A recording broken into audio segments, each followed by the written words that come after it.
Y el tema de pensiones da mucho de qué hablar, por eso nos da gusto en este martes contar con la presencia a distancia de Máximo Jaramillo Molina. Él es investigador en Fundar y también en el Instituto de Estudios sobre Desigualdad. Buenas tardes. Bienvenido. Buenas tardes, Adán. Buenas tardes, Tania. Gracias por estar aquí con nosotros.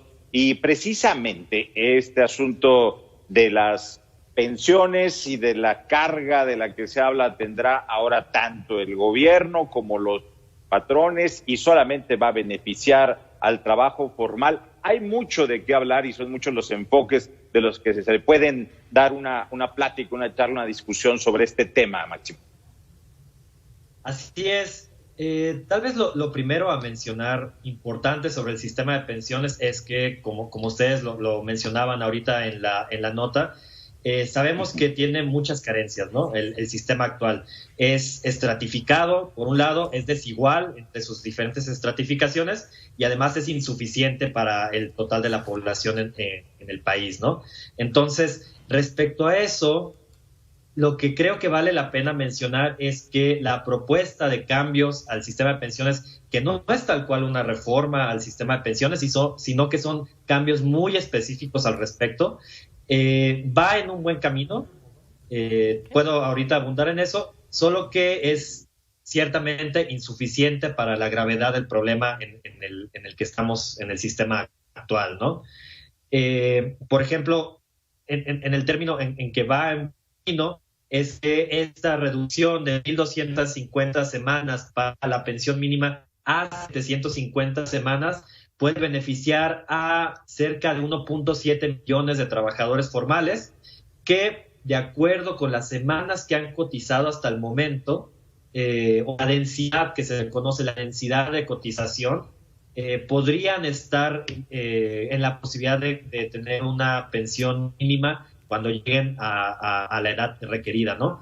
Esto sumado a los 4.2 millones que con el sistema actual y con la ley del 97, que es una de las estratificaciones que se habla en este sentido, los trabajadores del IMSS, los trabajadores asegurados en el IMSS que entraron después de 1997, se juntaría cerca de un poco más de 6 millones de trabajadores que en su momento podrían tener pensión. Hay que decirlo con toda claridad, 6 y tantos millones de trabajadores es cerca del 10% de la población activa laborando en el país. Entonces, al final de cuentas, sigue siendo un número muy pequeño respecto de pues la calidad de trabajadores, ¿no? En ese sentido, me parece que es bueno, pero insuficiente. Y por el otro lado, lo que comentabas, Adán, en términos de las aportaciones, ¿no? Lo que se ha hablado mucho, el aumento de las aportaciones de los empleadores, así como una modificación en la forma en que se distribuyen las aportaciones por parte del gobierno. Lo primero que hay que decir al respecto, me parece que es muy importante, es que las aportaciones que hay actualmente cercanas al 8% son totalmente insuficientes para tener un sistema de pensiones digno y adecuado cuando las personas lleguen a la edad de retiro. Entonces, tal vez eso es lo primero que hay que decir, hay que subirlas.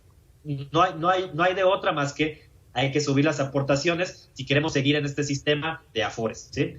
En ese sentido, me parece que la estrategia del gobierno de que los empleadores se encarguen del aumento de las aportaciones, pero para los salarios más altos, mientras que en cuanto al aumento de las aportaciones para los salarios más bajos, se encargue sobre todo el gobierno. Es esto que está haciendo el gobierno, para los empleadores, quienes ganan un salario mínimo, sus empleados, no aumentarán nada las aportaciones. El aumento ahí vendrá solo por parte del gobierno.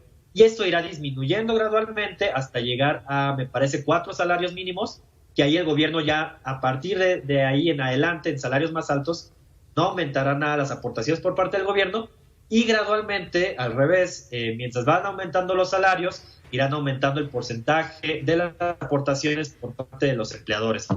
Entonces, en ese sentido, digamos, haciendo un análisis un tanto complejo al respecto, esto que se habla en muchos lados o por parte de algunos analistas respecto de que los cambios al sistema pueden afectar la formalidad, dado que a los empleados que tienen un salario mínimo, y de hecho 2 salarios mínimos que quienes están registrados ante el IMSS, el 50% de los trabajadores ganan al menos, más bien 2 salarios mínimos o menos. Esos empleadores con esos trabajadores con salarios bajos realmente no se verán afectados por los cambios propuestos. Quienes se verían afectadas serían las empresas grandes que tienen empleados con salarios muy altos, pero la realidad es que pues estas empresas difícilmente pueden salir de la formalidad, ¿no? Entonces, en ese sentido, pues los cambios realmente no propiciarían una menor formalidad, y pues al final de cuentas tratan de aminorar el costo de subir las aportaciones, que como digo, al final de cuentas es inevitable si queremos tener un sistema de pensiones digno. Entonces creo que eso sería lo primero y principal que mencionaría al respecto.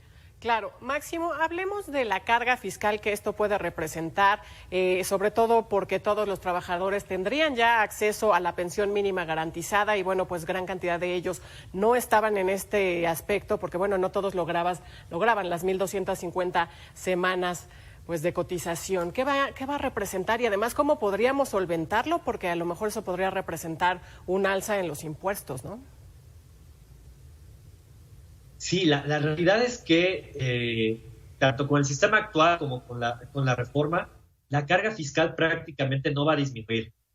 Afortunadamente, la idea de incluir a más personas con el cambio de las semanas mínimas de cotización, incluir a más personas que podrían llegar a tener una pensión, va de la mano con un aumento en las aportaciones. Eso al final de cuentas implica que el gobierno tendría más dinero para estas personas que al final de cuentas se van a pensionar. Pero como decía hace rato, la realidad es que es insuficiente. En algún momento Carlos Ursúa, exsecretario de Hacienda, mencionaba que una reforma integral al sistema de pensiones debería ir de la mano de cambios al sistema tributario o realmente una reforma fiscal, ¿no? ¿Por qué? Porque justo como bien mencionas, Tania, pues al final de cuentas, en algún momento esto va a ser insostenible, ¿no? Por ahí decía en la presentación de los cambios el presidente que muchas veces los gobiernos trataban de aventar el problema a los gobiernos que venían y no se ponían con la idea de realmente hacer las modificaciones para hacer sostenible el sistema, y ellos lo están haciendo. La realidad es que casi no hay cambios en términos de la sostenibilidad. Lo que es ineludible en algún momento va a ser una reforma fiscal. Ya la pregunta sobre cómo hacer la reforma fiscal, cómo pueden o a quién afectaría esta alza de impuestos, pues ya depende de cada analista, ¿no? Desde nuestra parte, desde Fundar, la idea es que los impuestos tienen que subirse sobre todo a los más ricos y a quienes pagan menos en ese sentido, ¿no? Y afectar en lo menor posible a la mayoría de la población y sobre todo a las personas más vulnerables, ¿no? Entonces, digamos, resumiendo eso, estos cambios casi no afectan la sostenibilidad fiscal en términos de las pensiones, pero sigue siendo un problema grave que en algún momento alguien lo tiene que abordar, porque si no esto va a explotar en unos cuantos años. Máximo, entonces, ahorita que hablabas de esta carga fiscal, de este posible aumento de impuestos, ese mito de tantos años de IVA a alimentos y medicinas o generalizado, a lo mejor no es tan viable o tan posible. Igual, también tal vez depende de la posición de cada analista o cada organización. Nuestra posición desde Fundar es que el IVA podría tener un muy dañino en la economía de los hogares más pobres.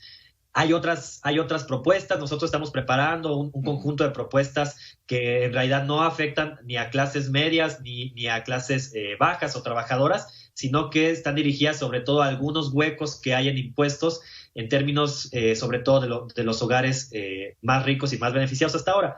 Pero la realidad es que aún con el aumento, suponiendo que hubiera un aumento del IVA a 16% en medicinas y alimentos, la realidad es que lo que se alcanzaría a recaudar de ahí no sería suficiente para tapar el hueco que cada vez va creciendo más en términos de pensiones. Actualmente se gasta cerca del 4% del PIB en términos de pensiones, Y eso, imaginémoslo, es casi lo mismo o es prácticamente lo mismo a lo que gasta el gobierno federal en programas sociales federales.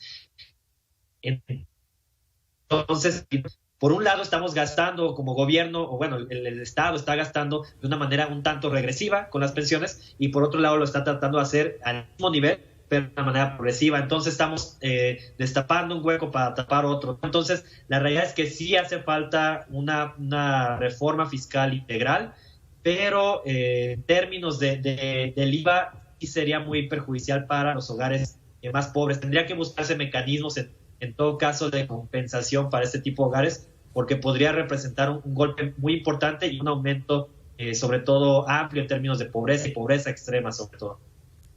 Máximo, justo en este sentido que comentas, si realmente pasa esta iniciativa, vaya, no es iniciativa todavía, este proyecto tal y como está, ¿cuándo tendría que llevarse a cabo esta reforma? ¿Tendría que ir acompañada esta reforma, vaya, pues de otra fiscal para el próximo año, o cómo vislumbras que tendría que ser? Nosotros quisiéramos creer que sí, que efectivamente para el año 2021 se empieza a discutir la ley de ingresos. Ahí debería de plantearse diferentes cambios a cómo se tributa en el país.